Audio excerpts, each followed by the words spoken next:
கூழுக்கு ஆசை மீசிக்கு ஆசை அப்படி சொல்லுவாங்க.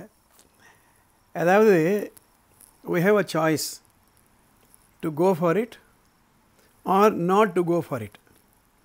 எனக்கு இதுதான் வேணும் அப்படின்னா இது கிடைக்காது, இது விட்டுடணும்.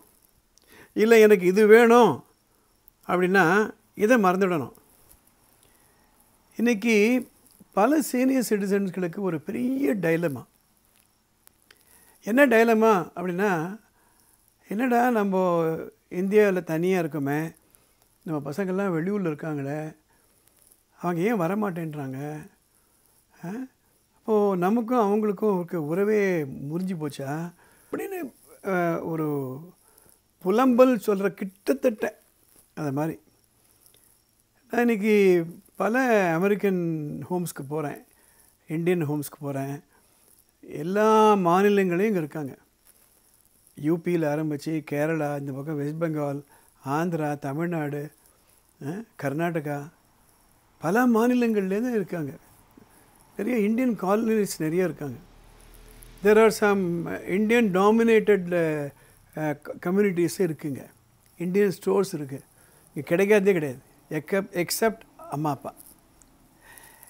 எதனால் இந்த ஒரு இன்ட்ரொடக்ஷனோடு நான் அதை ஆரம்பிக்கிறேன் அப்படின்னா, ஒரே ஒரு விஷயத்தை நம்ம புரிஞ்சுக்கணும் பேரண்ட்ஸ்.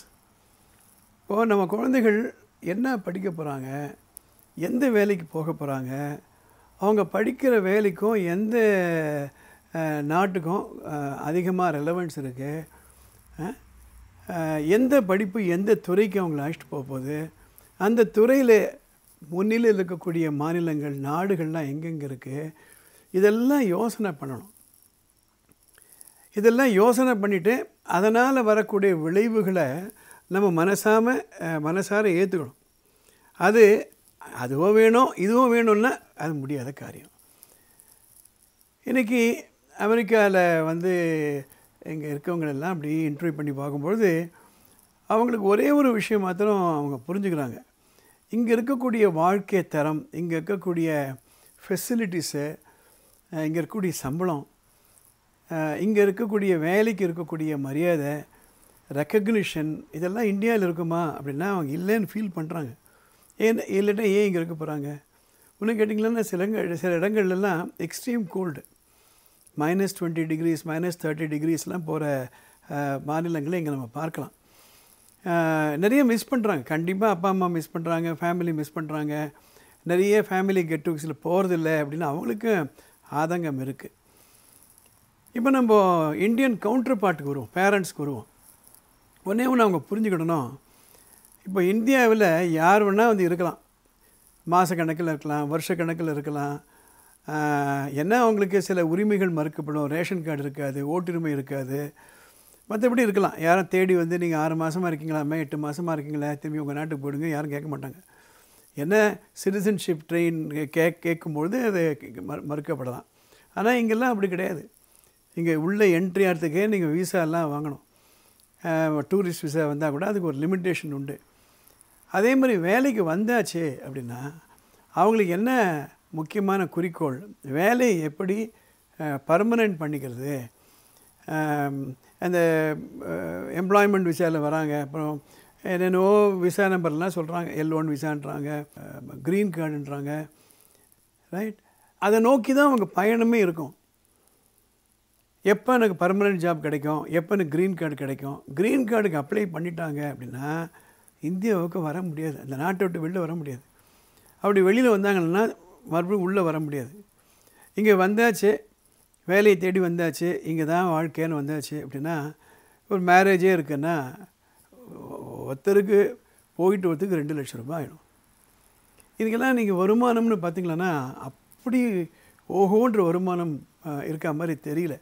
ஹஸ்பண்ட் அண்ட் ஒய்ஃப் 2 பேரும் வேலை பார்த்தா தான் நீங்கள் குடும்பத்தை ஓரளவுக்கு நடத்த முடியும். ஒரு வேலைக்கும் ஒரு ஆளும் கிடைக்க மாட்டாங்க. கார் டிரைவிங்லேருந்து, கார் வாஷிங்லேருந்து, கிச்சனு, அப்புறம் வாஷிங்கு, டிஷ் வாஷிங்கு, வீட்டை க்ளீன் பண்ணிக்கிறது, வேக்யூம் பண்ணுறது, வீட்டுக்கு வெளியில் ஒரு மரம் நீங்கள் வச்சிங்களா அதில் இருக்க இலைகள்லாம் நீங்கள் தான் பொறுக்கி போடணும். இதுதான் வாழ்க்கை. இங்கே இதுதான் வாழ்க்கை. அப்படி இருக்கும்பொழுது எங்கள் பசங்க இந்தியாவுக்கு வரது இல்லையே அப்படின்னா, சரி நீங்கள் தானே அனுப்பிச்சிங்க, நீங்கள் தானே போயிட்டு வாங்கினீங்க, நீங்கள் தானே ஒரு 50s 60ஸ்லாம் இந்தியா விட்டு அமெரிக்காக்கெலாம் வரும்போது பெருமையாக வந்தீங்க, என்ன நமக்கு அங்கேயும் இருக்க முடியல, இங்கேயும் வர முடியல, அங்கே தனியாக இருக்க முடியல, இங்கே வர முடியல, அந்த மாதிரி ஒரு கேள்விக்குறி. அது மட்டும் இல்லை, பெரியவங்க இங்கே வந்தாங்களேன்னா ரொம்ப பெரிய ரிஸ்க்கு. என்ன ரிஸ்க்குன்னா மெடிக்கல் இன்சூரன்ஸ். அந்த மெடிக்கல் இன்சூரன்ஸில் ரொம்ப காஸ்ட்லி. இப்போ இந்தியாவையும் அதே மாதிரி ஆயிடுத்து வச்சுக்கோங்க. முன்னெல்லாம் ஒரு எலும்பு முறிவுக்கெல்லாம் ஒரு 2000 3000 5000 செலவாகும். இன்றைக்கி எவ்வளோ ஆகுது. இங்கே வந்து கீழே விழுந்துட்டாங்க அப்படின்னா it will swipe out your savings. இந்த வெதர் நமக்கு ஒத்துக்காது, இந்த சாப்பாடு நமக்கு பிடிக்காது.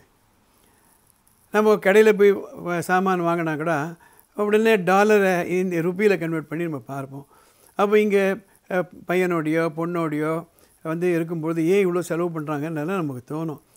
அதை விட பெஸ்ட்டு நான் சொல்கிறேன், கல்யாணம் பண்ணி கொடுத்துட்டோமா, அது பொண்ணாகவோ இல்லை பையனாகவோ இருந்தால் அவங்க வாழ்க்கையில் எப்படி வரணுமோ அப்படி விட்டுடணும். அப்படி தான் நம்ம அப்பா நம்மளை விட்டாங்க.